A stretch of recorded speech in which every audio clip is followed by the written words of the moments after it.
الياس المالكي ورشيد العلالي وقع بيناتهم سوء تفاهم، ولكن خاصك تعرف حاجه واحده، قسما بالله الا مصدوم.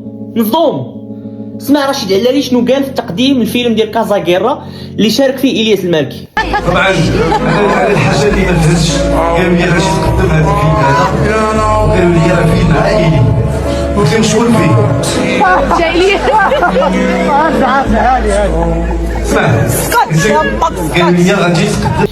رشيد العلالي في هذه اللقطه بغى يطلع على الياس المالكي يشد فيه، زعما يضحك معاه زعما قدام الجمهور وقدام الممثلين، ولكن ما جاتش في السياق، ما جاتش في الوقت المناسب. هو سي نورمال غيحس براسو طيحتي به، وسي نورمال غيتقلق، اي واحد في هذه السيتواسيون غيتقلق.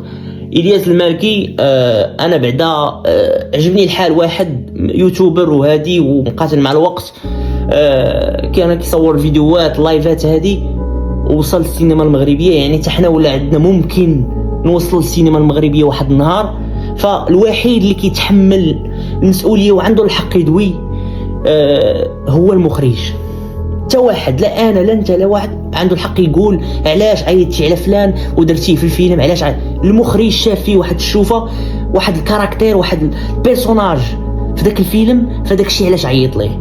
دونك بصحته بزاف الناس اللي بحال تقرصوا على هذه القضيه، واحد طالع من يوتيوب لايفات هذه، شوف اوكي كان كيخسر الهضره وهذاك الشيء، ولكن الفيلم راه كيتقمص واحد الدور اللي ديال الفيلم.